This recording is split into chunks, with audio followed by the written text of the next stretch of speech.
There I was, stepping into the launch line of the U.S. Hang Gliding National Championship, wondering what this self-proclaimed recreational pilot was doing here. Entered into a serious competition for the first time.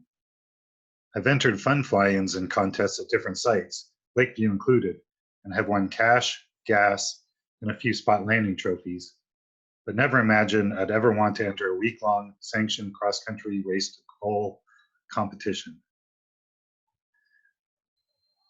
As a seasoned Hang 3 pilot with about 80 hours of mountain flying, I had taken my first trip northward to fly new sites and to see a competition in person, the 1995 U.S. Nationals at Chelan. The field had maxed out at the 120 pilot limit, and getting them all safely and fairly off the hill each day didn't seem to be that fun, even though it seemed to get accomplished. Add this to the fact that GPS was too new to use, so everyone had to fly with a camera, or two, and this created a logistical nightmare for both pilots and scorers.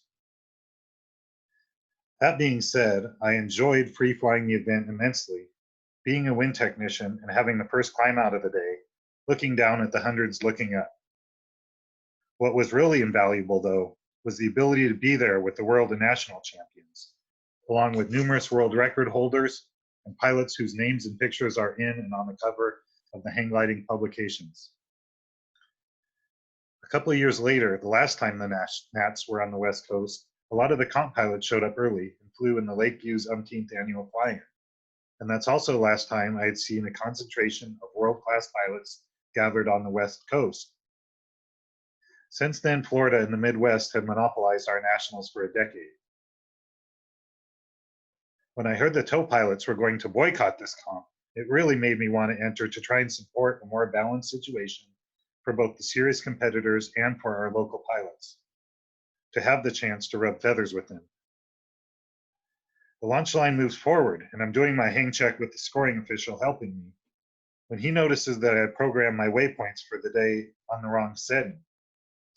He had been invaluable downloading all the waypoints and new software to my Flytech the day before, and now I consider pulling out of the line, or taking the instrument off. But he's pushing buttons furiously, and has it ready to go before two people ahead have launched.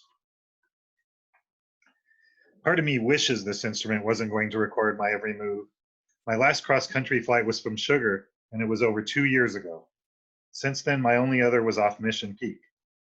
Driving home from that flight at Mission was when I realized it had been so long, reminiscing about the flight, and the realization that I had decided to go XC from below launch that time and the previous time at Sugar. Determined not to land in the main LZ, it turned out to be extremely fun the first time, and an epic flight the next. My desire to fly free from the main LZ was reignited, and it also gave me confidence in my abilities and the proper judgment of what they actually are. Keeping the pressure and ego in check to fly safe was always a detriment to competing, but now I felt ready, and having just one XC flight in 2 years could make a great excuse. Scanning the sky, no one seems to be getting up at the moment. One small group was high, but hasn't left yet, with another dozen or so scratching the ridge. As a pilot in front of me moves into position, I'm remembering some other reasons I never wanted to enter a comp. Flying in a crowd, fighting for lift, and feeling pressured to launch. I've seen a lot bigger crowds in the many years of going to Lakeview and haven't had a problem, but also had an incident here a couple of years ago with only 3 other pilots in the air, 2 of whom I knew really well. I was sinking out when I caught a thermal out front, and after a few turns, the unknown pilot surprised me when he dove straight at me 3 times as I tried to thermal out. The first time he got within 10 feet, and since that near-death experience, I really like to keep my flying distance from anyone I don't know, and even most of those I do. Flying wasn't as desirable after that occurrence, and for the first time I really understood why a lot of people drop out of the sport. Taking a break from gliding wasn't any better though, and I didn't know what to do after arranging my life around hang gliding for the last 15 years. A few months later, a horrible incident happened at a local coastal site when a couple friends were shot by a suicidal crazy guy. One of them was going to be okay, but the other was in a coma and not going to make it. As terrible as it was, it helped me remember that life is too short and you can't always avoid the suicidal crazies, in the air, or on the ground. At the memorial fly-in, I flew for the first time with joy in months because I could fly for the pilot that would have been flying that beautiful day. But instead, he was laying there in a hospital, dead but alive, unable to do what he loved to do, what I know he would have been doing. So as a pilot in front of me picks up his Ultra Sport to launch in an ice cycle, I decide to avoid the crowd and turn left, which hardly anyone ever does at Sugar Hill. He must have been thinking the same as me because he turns left after launching. So now I choose to join the crowd to the right, which should also allow me to launch in the same cycle. I have to pause and chat with the launch officials, but I really try and ignore them in my brain to stay focused on the task at hand.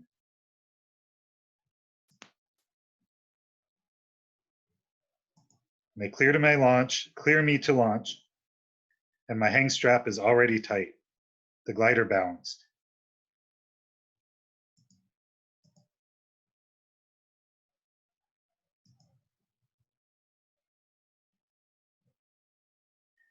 I love launching Sugar. Even though it's at 7,000 feet, the wind can fill your sails like at Mission or Funston on a good day. Floating the glider up to get the strap tight,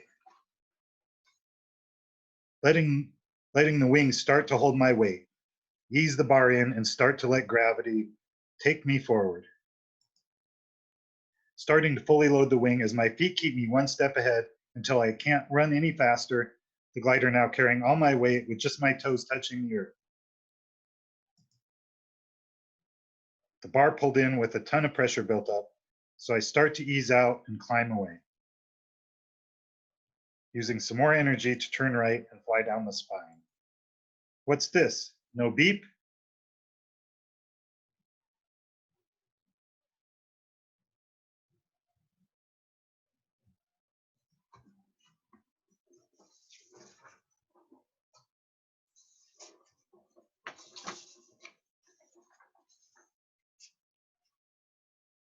There definitely should have been some beeps. After trading all that energy for altitude,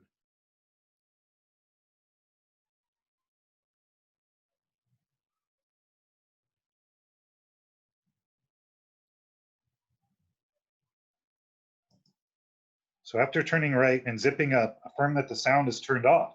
Oh well, easy enough to fix, so I reach down and hit the button to turn the sound on, which causes the whole instrument to swing on the bass tube, and now it's pointed upside down and backwards. Of course, this is the first time this has ever happened to me. Reaching down and trying to fix it makes me realize this is a two-handed maneuver, not something wise to attempt low on the spine of Sugar Hill. The pressure really starts hitting me. I'm approaching the other pilots. Then the familiarity of flying and the feel of the air makes me suddenly remember, you know how to do this. It was an enormous weight lifted off my chest, and now I'm happier to fly without the beeps. The same way I learned. All the buildup and pressure of the previous days, hours, and minutes were released all at once, and all that was left to do is what I love, just fly, and at one of my favorite sites. Sometimes the base tube leads me into thermals like a willow branch in the hands of a dowser, and the release of my fear of failure puts me right there. I fly away from the hill to the left of the group turning over the ridge, and pretty quickly feel the telltale texture telling me a good one is straight ahead.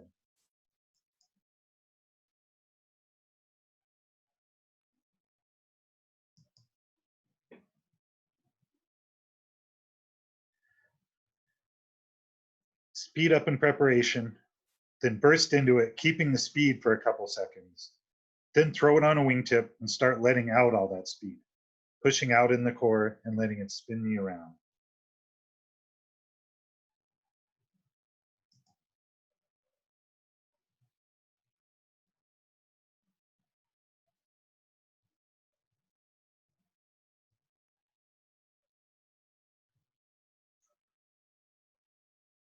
As surprised as the scratching pilots must have been by my speed in finding the good thermal, they sure didn't waste any time in all beelining it for me. The lowest ones are already dropping away, and the highest ones arrive just under my altitude, but my momentum lets me get some extra breathing room as I hold my ground.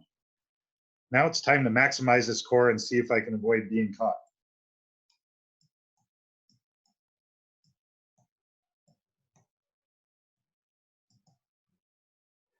I noticed Bruce Bosefield is just a few hundred feet below, and pretty soon he and another pilot start matching my ascent. After climbing for a few hundred more feet, they slowly start gaining on me. And after a few hundred more, they're definitely getting closer. The bottom group isn't doing as well. But pretty soon I'm feeling crowded by the two close by.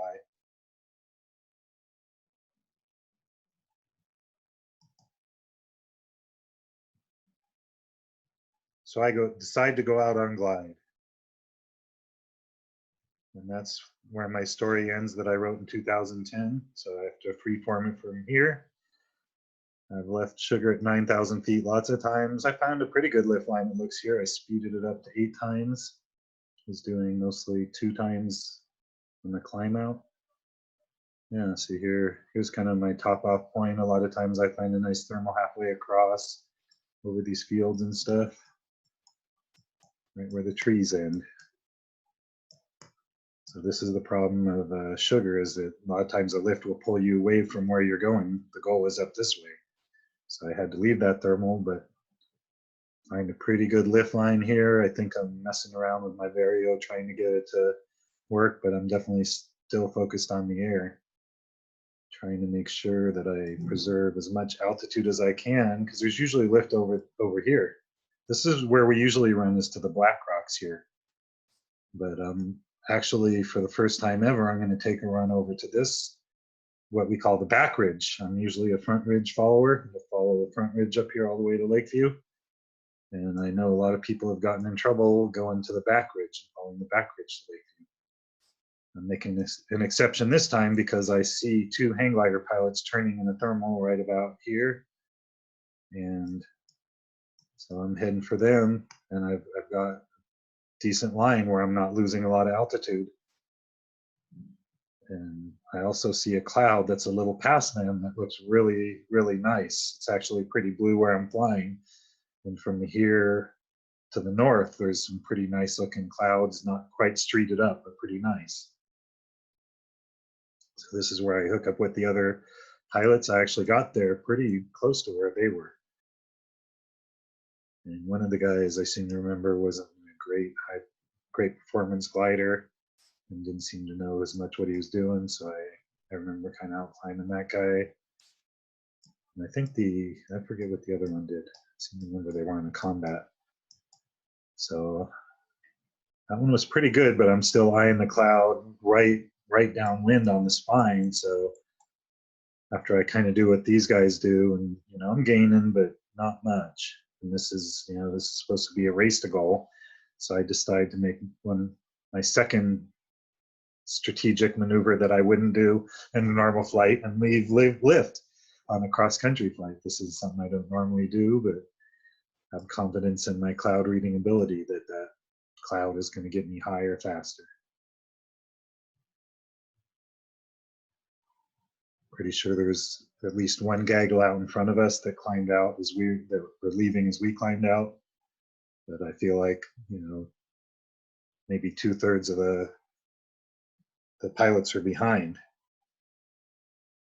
So sure enough, under that cloud was a really nice one. Does it show 400 feet per minute? Well, it doesn't average. So actually, it's staying like a pretty steady 400 feet per minute average. Okay, now it's going up a little. Yeah, that looks like a nice smooth thermal. Okay, getting up to the 500s, 600s. Yeah, 600 feet per minute, not bad.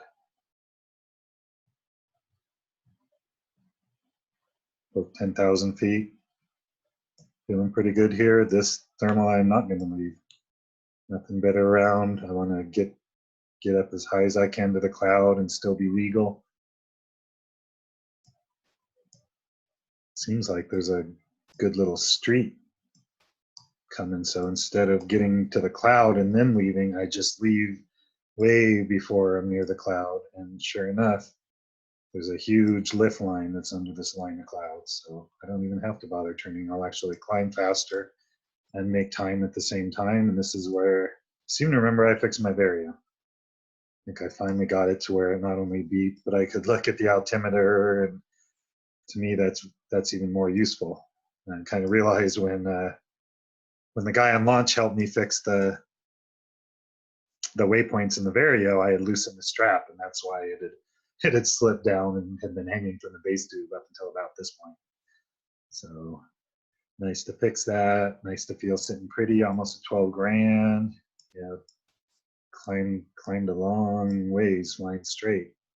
And I'm starting to go down, but it's still a pretty good glide. It's still not sink, still heading where I'm going, still following the same line. Kind of splitting the difference. I'm usually following the front ridge here more, but at this altitude, I have been this deep before, definitely. If you get to this altitude, I've even gone to Crane Peak, which is the only time I've been to the back ridge, is when I've gone catch thermals out here and took it to Crane and then went straight down this way towards town. So I have very, very limited flying where I had just been, and now I'm kind of getting into familiar territory.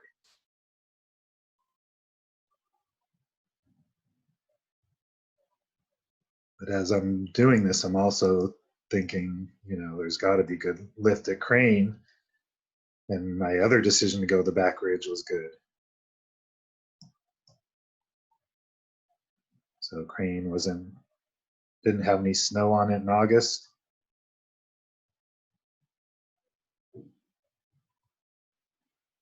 So this is a typical place to catch a thermal. Usually catch them here this is the border, Oregon border, New Pine Creek.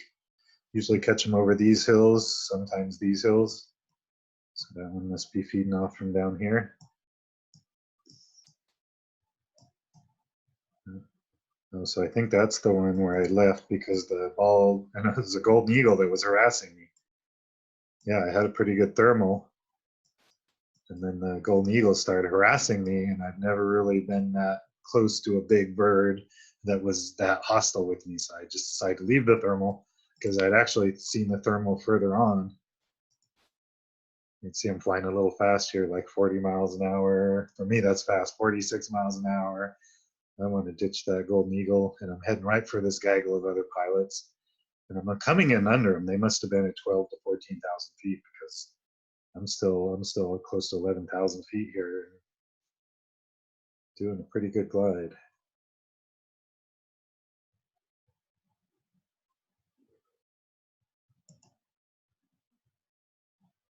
Looks like I'm sniffing out underneath where the other pilots are.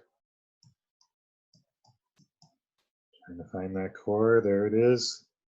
Not recommended to come in under other pilots, but it worked for me this time. So I hooked the core, and I'm looking at taking this one up to 14,000. I've never been that high at Lakeview. Looks really good up high, but turns out that golden eagle had followed me over there. So I just ditched it and head out on glide because at this point I noticed there was a high overcast coming in from behind us following the wind. And it wasn't that thick, but it was not thin enough for me not to concern myself with it. So I kind of decided to move on, not just because of the eagle. I didn't want to mess around with it, but also just decided, this is a race, and I'm still close to 10,000 feet here, and there's more thermals to be had.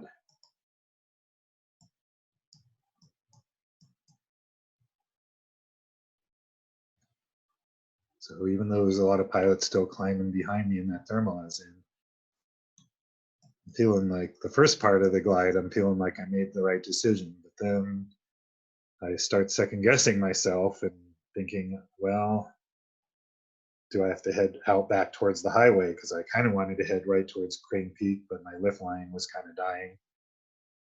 But as I headed out towards the highway, I sniffed something out, and just sinking a little slower makes me go into search mode. Any kind of turbulence in the air, search mode. I'm still going down 100 feet per minute here, but turning in a 360 going down 100 feet per minute is lift. Yeah, I'm still going down 130 feet per minute. Okay, I had it down to 60 for a minute. I know I've got something here, so I'm just kind of doing widening circles until, yep, there's up. There's solid up. Don't see any negatives in the climb rate. Excuse me. is where I'm getting a little deep. You know, I'm used to keeping a really good glide out to the valley here. If you get down, you know, you want to fly over the hilltops. If you go out to the valley, if you end up flying out through one of these canyons, you could end up with a venturi and or turbulence. So I worked my way back up to 9 in this drifter. I've worked my way up to 200 feet per minute. Okay, well, 100 to 200 feet per minute.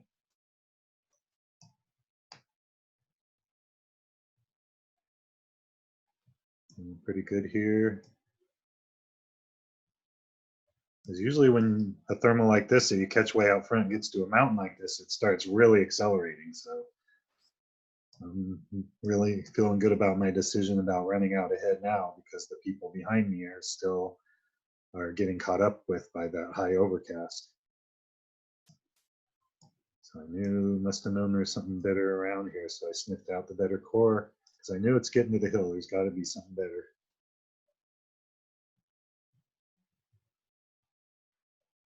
And here we go, back to a solid 400 feet, 500 feet per minute.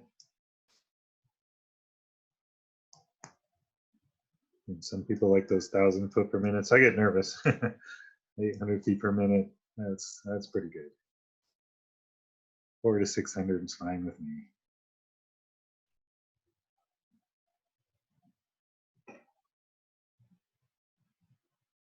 There's another one. I think there was some clouds or something. Another lift line I found. You can see I'm climbing. Okay, barely climbing. I'm basically staying level. So I noticed, instead of getting ready to glide out to the front ridges, I noticed there's some big fields down in here that I could land in.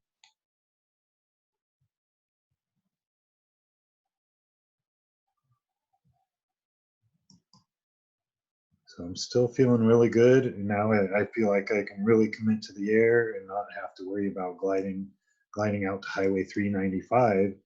And I'm pretty sure at this point is when I started seeing some gliders outlanded by 395, which is always a relief when you're on the XC flight, especially in a competition, to know I wasn't the first to land or the shortest. At this point, I'm still at 10 grand. And followed the lift line into another little bubble, getting up to 200 feet per minute.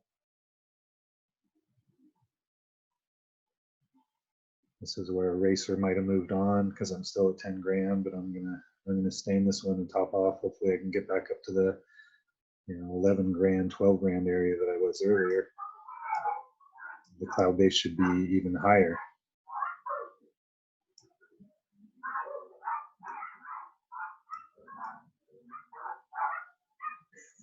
Dog's going nuts in the backyard. So this is where it looks like I headed for another lift line. Yeah, thermal kind of started petering out, so I did another little test run. Yeah, kind of losing it. Starting to feel like I might have to change my mind and go back out to the front, head towards Lakeview. Or am I committed to landing in the fields down below in the backside of Lakeview that I've never been to, but it looks like there's a road in there.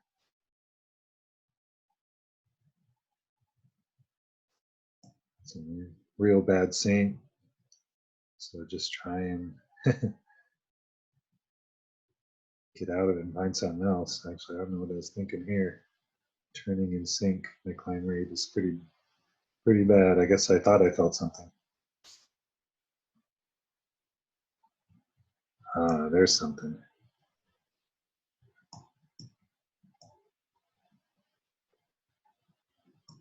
Started turning a little too soon. This is a much different view than I'm used to at Lakeview. Usually when I leave Crane Peak, I'm flying out this way, trying to follow these hills to the goal is usually the town of Lakeview over here. But I'm starting to feel pretty good again. Now I know I'm getting close to better fields that are closer to the Highway 140, I believe, that comes through the hills from Lakeview towards Adele.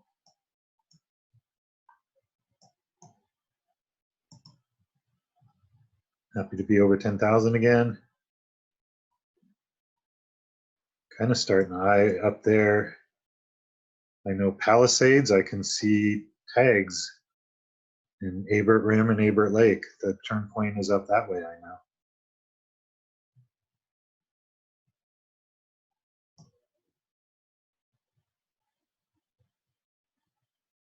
Looks like I lost that. Was trying to find a lift line, didn't really find it.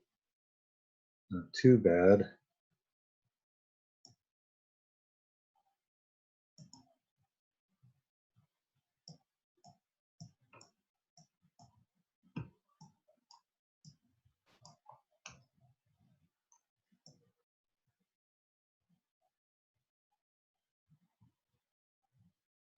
And this is where I'm starting to get a little nervous.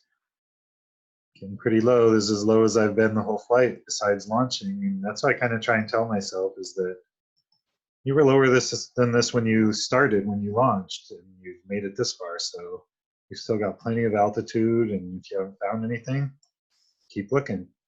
And I actually decided to leave the hills that run behind Lakeview and try this side of the valley.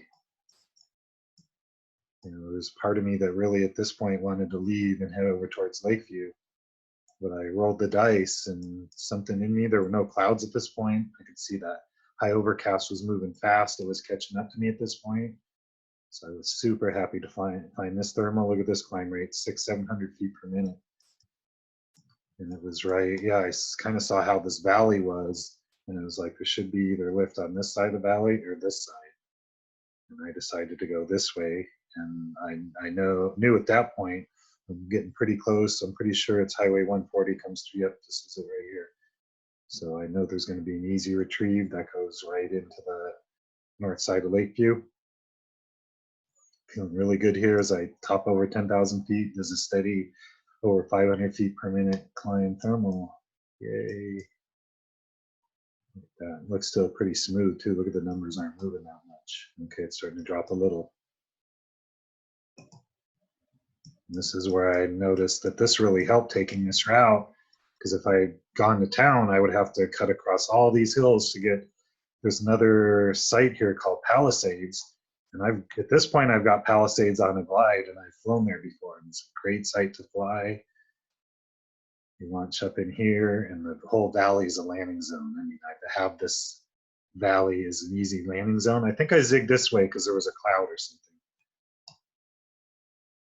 But I'm eyeing this ridge, I'm eyeing this spine, and I'm definitely, I've been doing this long enough. I know it's not a gimme, but I definitely want to get over in front of over Palisades, because I know that spine works really good. There's a lot of hot rocks that I'm baking in the sun.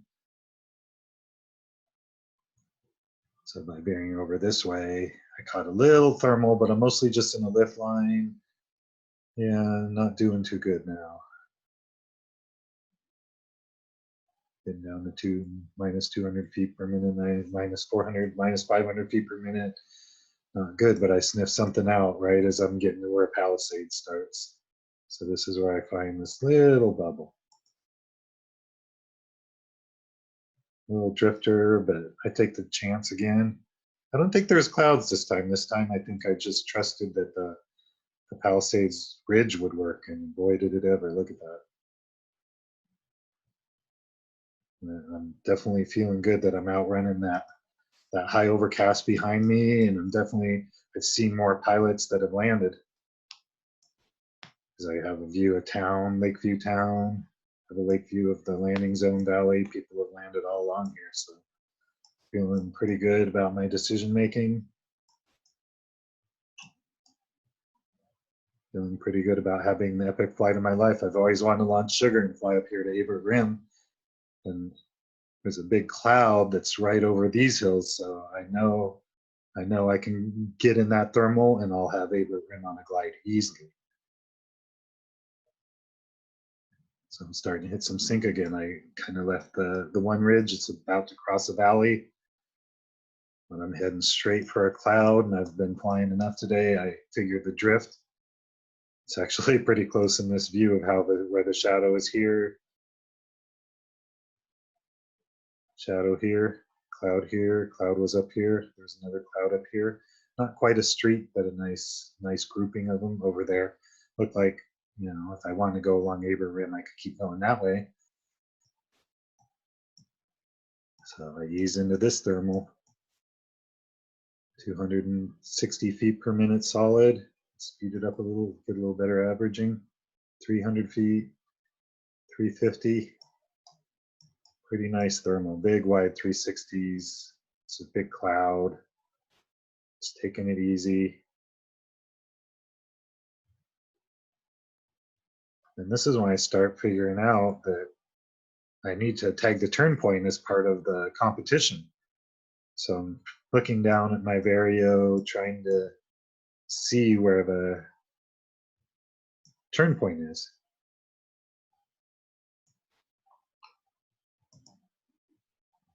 Never done a competition before. I just looked before we launched.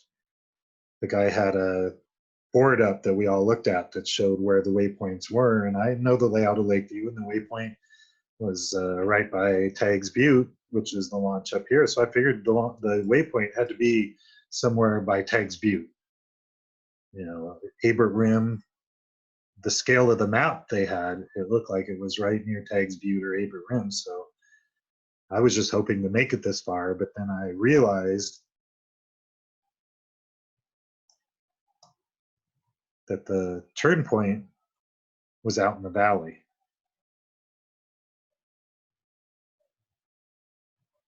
So I don't dare fly out into the valley at this low altitude because that's guaranteed landing. So now I'm getting to the other cloud I saw. The reason I left that other good thermal. I didn't lose lift or anything. I just had the confidence to leave. This is actually the lowest I've gotten. I'm down to launch level, but you should see that climb rate start going up really quick here.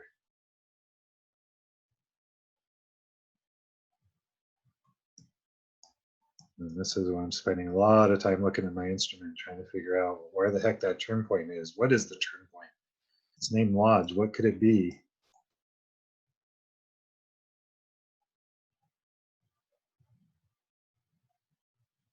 So when he upgraded the software on my Vario, he actually added a page that I didn't even know was there that would have just been kind of like a video game. It would have, whenever I turned towards a turn point, it would have just centered me in on it. But instead, I'm looking at the screen where there's basically a little breadcrumb trail where I can see my circling and I can see where the turn point is, but I still don't know exactly where it is. And it's the instrument I had at the time had a very small screen, not a lot of high resolution, definitely no streets or anything like that on it. It just had a little dot that said Lodge. It was out here somewhere. So at this point, I'm having to go past the turn point. And actually, I think this is where I figured all that out, because I flew by and then had to go back. Yeah, because I'm not high enough to fly out into the valley anyway. I'm at 8,700 feet again. Okay, this is where I find a nice lift line and really figure out I'm going the wrong direction. I need to go tag that turn point if I'm going to do this competition. Luckily, I found a pretty good lift line going out towards it. I'm just looking down, saying, "What's Lodge? What's Lodge?" I've driven along the highway a bunch of times, but I've never seen that there is a lodge there. So I start seeing a roof of a establishment. And realize, okay, I have to fly over the buildings at the base of the hill here.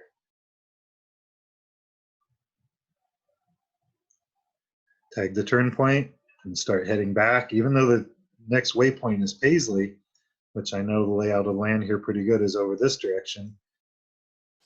I'm once again down to pretty much launch level, so I need to find me some lift before moving on. So I start heading back towards where there's a cloud shadow.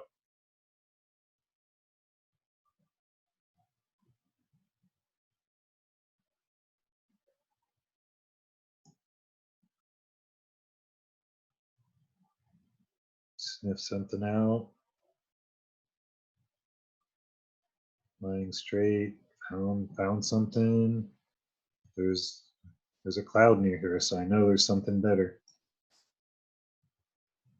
There's a cloud just past this one. I know there's got to be a nice feeder somewhere in this area going up that way.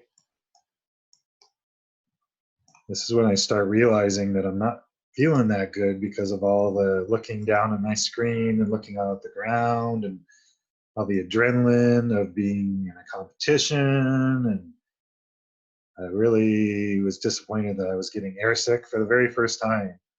Actually, the only time. I haven't got sick since then. And I really start feeling like, oh, if I do one more 360, I'm going to throw up. But I've got a pretty good one here, and it's going, trying to fly smoother. I'm trying to fly slower. But I'm really feeling sick at this point. So I just have to leave. I just have to leave. And I'm really regretting it. You know, once I leave, I feel a little better, but I know if I start turning again, I'm going to get sick. So I'm hoping to make it over this range of hills so I can at least head towards the next turn point, towards Paisley. But I also don't want to get stuck back in here because I don't see any roads or don't see much landing area. I know the good landing area is around here, even though the waypoint's up this way. So I'm hoping at this point I can find some miracle convergence line to take me over these hills. Because I feel like I could still fly straight, but I just cannot do another 360 or I'm going to throw up. And I really, really don't want to throw up in the air. I'm actually feeling pretty good at this point because I was watching, as I was climbing, I was watching the pilot scratch down here and it ended up being Ben Dunn, who was one of the best pilots from the Bay Area. And I was pretty happy that I made it to land with him. But at the time, I thought I had his butt kicked because I was way higher. I was in lift. I had tagged the turn point. But now I'm sick, so I'm kind of feeling relieved at this point, feeling like, you know, this is one of the epic flights of my life. I'm looking at Abert Rim. It's just beautiful. It would be nice to be flying along it, but I'm also getting pretty tired at this point, not just feeling sick. Not finding my miracle lift line, so I have to peel off to the valley. I'm really, really resigning and ready to land at this point. There's no way I'm going to try and squeak over these hills. It's just cutting way too close. I don't need points that much, especially with all these big fields right ahead. And like I said, I know a pilot's there. I think I didn't have contact with my driver. So yeah, being with another pilot is a good idea when you're going XC. Land in the field with another pilot so you can get a ride with them or at least get word out to your pilots or your driver that you're there and need a pickup. So at this point, I've flown straight long enough, I'm starting to feel a little better. So I actually started looking at these small hills, thinking, oh, maybe I could trigger off of there and get up because I had one of the best low stays of my life, flying off tags down from in here, got up way over the rim here. So I'm not fully given up at this point, but pretty much given up and still feeling good that I did that well. But I'm still, you can see I'm still going to head for those little hills. What the heck? Oh, there's little something. So try a little turn. No, not much. Just sunk a little slower. Oh, yeah, kind of, but not really. Really giving up here. Don't really want to scratch this low. Really ready to land. Really had a lot of fun. One of the best flights of my life. Now picking out the field is what's going to happen here. It's nice to arrive and have a choice of fields. I don't want to land in a farmer's field. It looks like these are a farmer's field that are plowed, and then there's another one up here that, you know, has a clearing in it, but it's mostly brush. So this is actually kind of similar to how it looked like. I'm pretty sure I landed out here because I saw a road that went out here, and I could see that there was no fence or no gate to the road, because that's key if you're not going to land near a highway. So the other pilot had landed in a crop or something, or in the brushy field, I can't remember. But I decided it was just safer and better to come in and land right there. For one of the best flights of my life, and pretty good flight as far as the competition went.